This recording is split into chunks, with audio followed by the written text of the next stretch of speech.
Hello, friends, and welcome to Sleepy Time Audiobooks. This is my reading of Jane Eyre by Charlotte Bronte.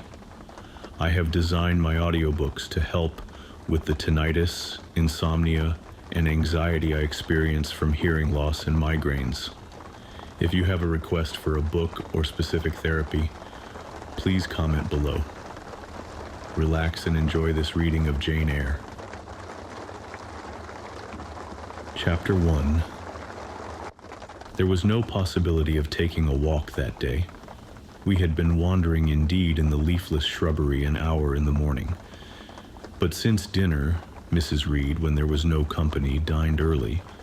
The cold winter wind had brought with it clouds so somber and a rain so penetrating that further outdoor exercise was now out of the question. I was glad of it. I never liked long walks, especially on chilly afternoons.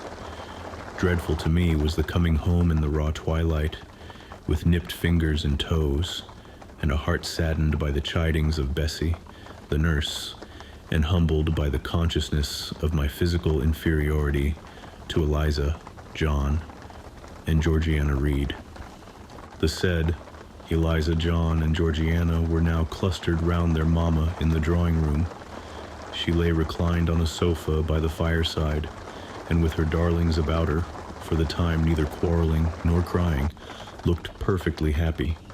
Me she had dispensed from joining the group, saying she regretted to be under the necessity of keeping me at a distance, but that until she heard from Bessie and could discover by her own observation that I was endeavoring in good earnest to acquire a more sociable and childlike disposition, a more attractive and sprightly manner, something lighter, franker, more natural as it were, she really must exclude me from privileges intended only for contented, happy little children.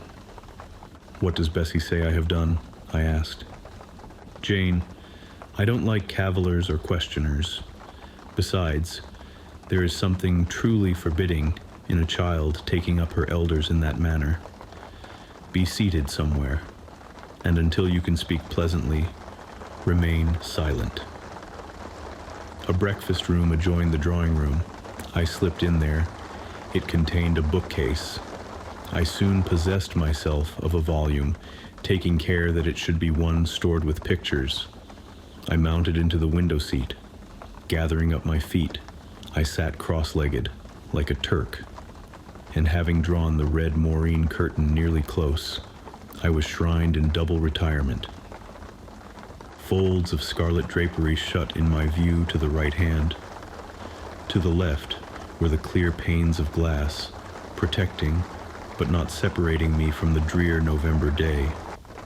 At intervals, while turning over the leaves of my book, I studied the aspect of that winter afternoon. Afar, it offered a pale blank of mist and cloud, near a scene of wet lawn and storm-beat shrub, with ceaseless rain sweeping away wildly before a long and lamentable blast. I returned to my book, Buick's History of British Birds. The letterpress thereof I cared little for, generally speaking, and yet there were certain introductory pages that, child as I was, I could not pass quite as a blank. They were those which treat of the haunts of seafowl, of the solitary rocks and promontories by them only inhabited, of the coast of Norway, studded with isles from its southern extremity, the Lindenus or Naz, to the North Cape, where the Northern Ocean, in vast whirls, boils round the naked, melancholy isles of farthest Thule, and the Atlantic surge pours in among the stormy Hebrides.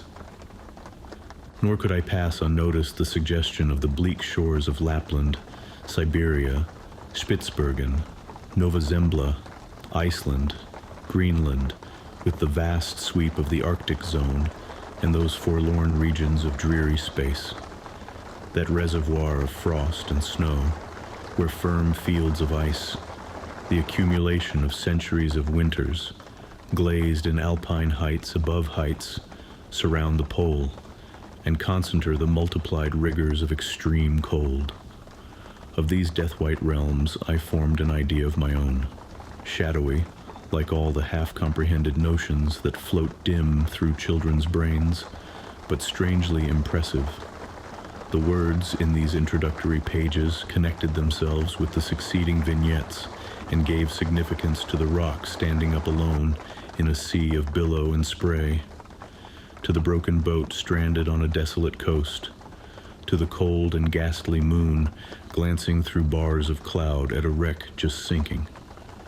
I cannot tell what sentiment haunted the quite solitary churchyard with its inscribed headstone, its gate, its 2 trees, its low horizon, girdled by a broken wall, and its newly risen crescent, attesting the hour of eventide. The 2 ships becalmed on a torpid sea, I believed to be marine phantoms. The fiend pinning down the thief's pack behind him, I passed over quickly. It was an object of terror. So was the black-horned thing seated aloof on a rock, surveying a distant crowd surrounding a gallows. Each picture told a story, mysterious often to my undeveloped understanding and imperfect feelings, yet ever profoundly interesting. As interesting as the tales Bessie sometimes narrated on winter evenings when she chanced to be in good humor, and when, having brought her ironing table to the nursery hearth, she allowed us to sit about it, and while she got up Mrs. Reed's lace frills and crimped her nightcap borders, fed our eager attention with passages of love and adventure taken from old fairy tales and other ballads, or, as at a later period I discovered, from the pages of Pamela and Henry, Earl of Moreland. With Buick on my knee, I was then happy at least in my way. I feared nothing but interruption, and that came too soon. The breakfast room door opened. "Beau, Madam Mope," cried the voice of John Reed. Then he paused. He found the room apparently empty. "Where the dickens is she?" he continued. "Lizzie, Georgie," calling to his sisters. "Joan is not here. Tell Mama she has run out into the rain. Bad animal." It is well I drew the curtain, thought I, and I wished fervently he might not discover my hiding place, nor would John Reed have found it out himself. He was not quick either of vision or conception. But Eliza just put her head in at the door and said at once, "She is in the window seat, to be sure, Jack." And I came out immediately, for I trembled at the idea of being dragged forth by the said Jack. "What do you want?" I asked with awkward diffidence. "Say, what do you want, Master Reed?" was the answer. "I want you to come here." And seating himself in an armchair, he intimated by a gesture that I was to approach and stand before him. John Reed was a schoolboy of 14 years old, 4 years older than I, for I was but 10, large and stout for his age, with a dingy and unwholesome skin, thick lineaments in a spacious visage, heavy limbs and large extremities. He gorged himself habitually at table, which made him bilious, and gave him a dim and bleared eye and flabby cheeks. He ought now to have been at school, but his mamma had taken him home for a month or 2, on account of his delicate health. Mr. Miles, the master, affirmed that he would do very well if he had fewer cakes and sweetmeats sent him from home, but the mother's heart turned from an opinion so harsh and inclined rather to the more refined idea that John's sallowness was owing to over-application and perhaps to pining after home. John had not much affection for his mother and sisters, and an antipathy to me. He bullied and punished me, not 2 or 3 times in the week, nor once or twice in the day, but continually. Every nerve I had feared him, and every morsel of flesh in my bones shrank when he came near. There were moments when I was bewildered by the terror he inspired, because I had no appeal whatever against either his menaces or his inflictions. The servants did not like to offend their young master by taking my part against him, and Mrs. Reed was blind and deaf on the subject. She never saw him strike or heard him abuse me, though he did both now and then in her very presence, more frequently, however, behind her back.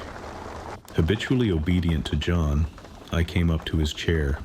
He spent some 3 minutes in thrusting out his tongue at me as far as he could without damaging the roots.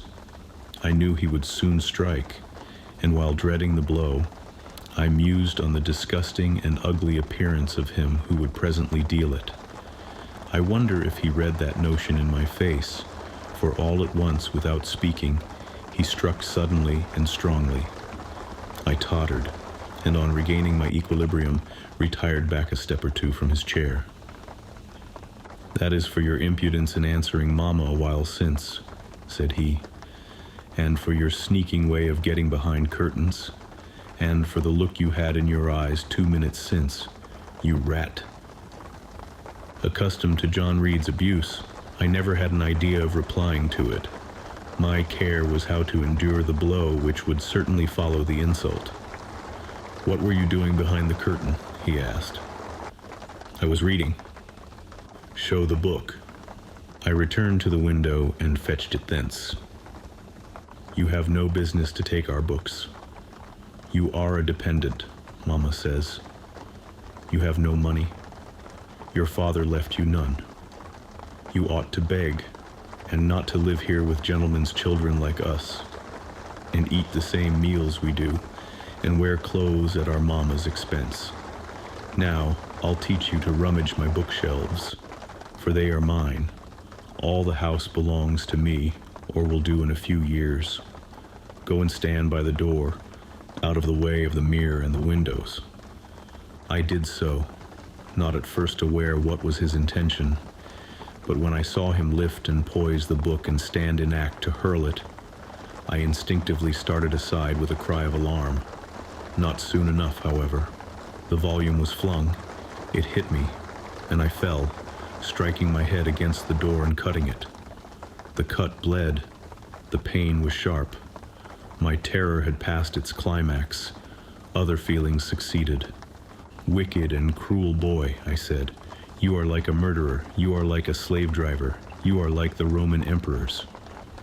I had read Goldsmith's History of Rome and had formed my opinion of Nero, Caligula, etc. Also, I had drawn parallels in silence, which I never thought thus to have declared aloud. "What? What?" he cried. "Did she say that to me? Did you hear her, Eliza and Georgiana? Won't I tell Mama? But first—" He ran headlong at me. I felt him grasp my hair and my shoulder.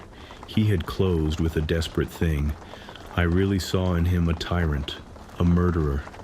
I felt a drop or two of blood from my head trickle down my neck, and was sensible of somewhat pungent suffering. These sensations for the time predominated over fear, and I received him in frantic sort.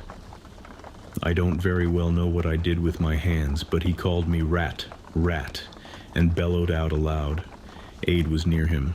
Eliza and Georgiana had run for Mrs. Reed, who was gone upstairs. She now came upon the scene, followed by Bessie and her maid Abbott. We were parted. I heard the words, "Dear, dear." What a fury to fly at Master John.